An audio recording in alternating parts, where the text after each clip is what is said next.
Have you ever noticed that every healthy diet advice sounds the same? Eat more protein, eat whole foods, eat a variety of plants. But no one really talks where that protein comes from and how expensive it's coming. When you walk into a grocery store, protein is often the most expensive items in your cart. Legumes, nuts, fresh greens. Everything costs more, but the quality is not always better. That's why growing protein-rich food is one of the smartest things you can do for your health, your budget, and your long-term food security. Protein is not just for muscles. Protein is not just for muscles. It supports gut health, hormone balance, immune function, and even how your body absorbs nutrients. The good news is you don't need a farm. You can grow protein-rich food from legumes, root crops, squashes, and leafy greens right here in your backyard. Is this awesome?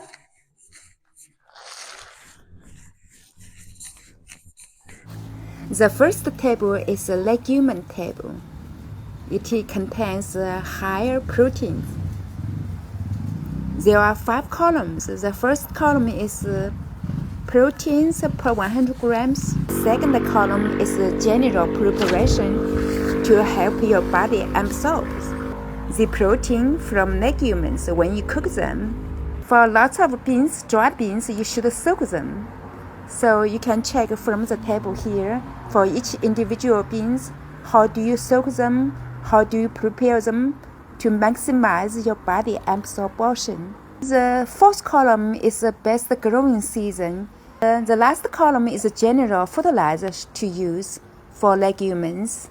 It's important when you cook the dried legumes, make sure you soak them, sprouting them, fermenting them, and the proper cooking reduces phytates, oxalates, lectins.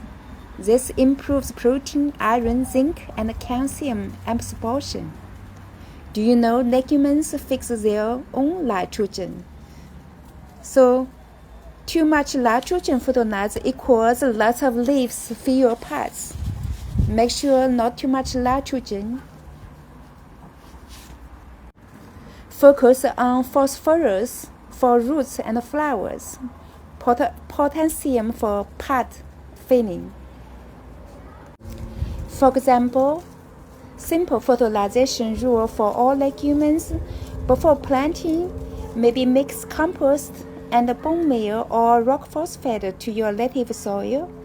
During flowering, compost tea or diluted fish emulsion, which is low nitrogen.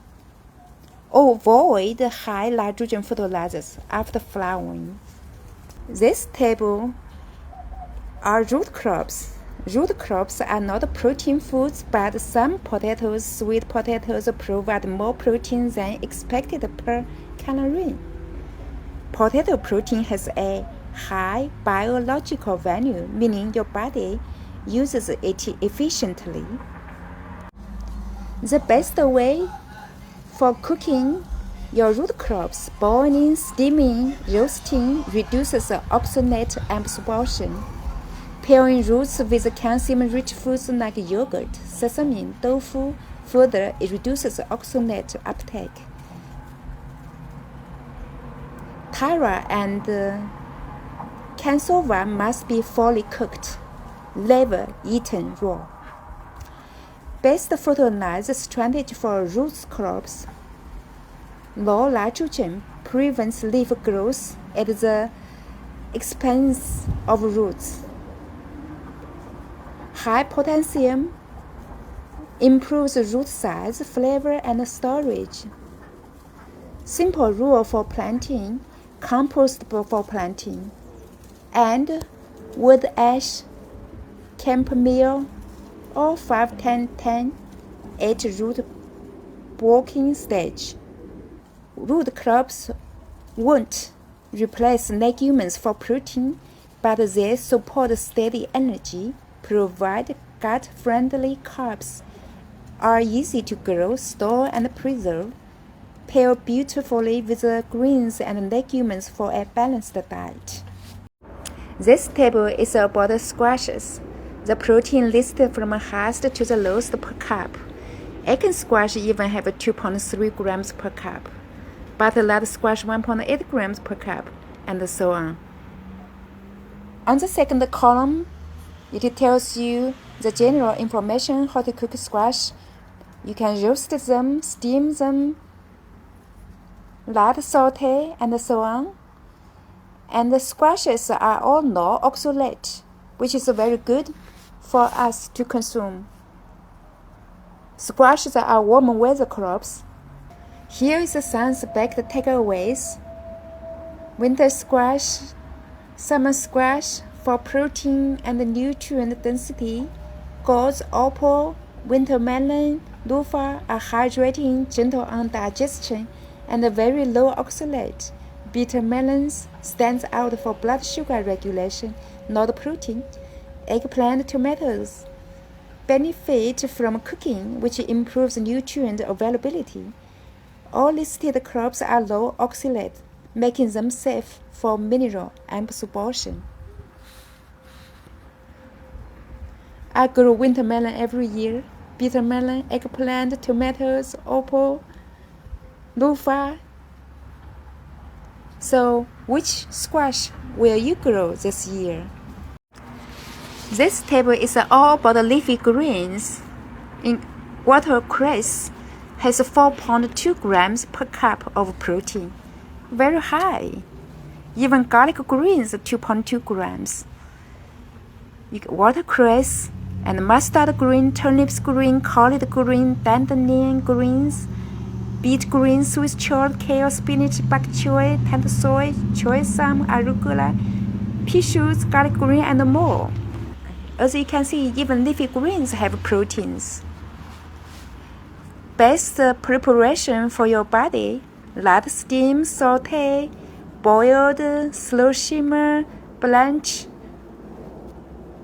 Boil, discard water for beet green and Swiss chard because beet green and Swiss chard are high oxalate food. Therefore, boil and discard water to reduce the oxalate.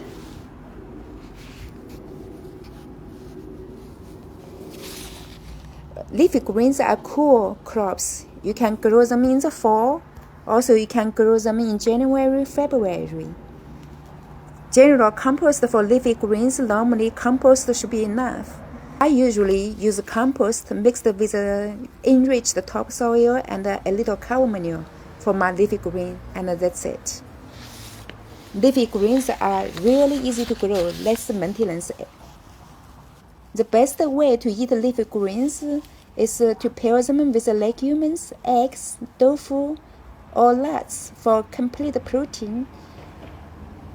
Grown with compost and potassium, not heavy nitrogen. Harvest young and often for best texture and yield. Here's a little key science-based insights.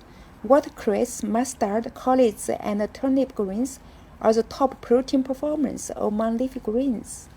Brassica family greens, kale, bok choy, choy sam, tender soy, offer good protein plus excellent mineral absorption due to low oxalates.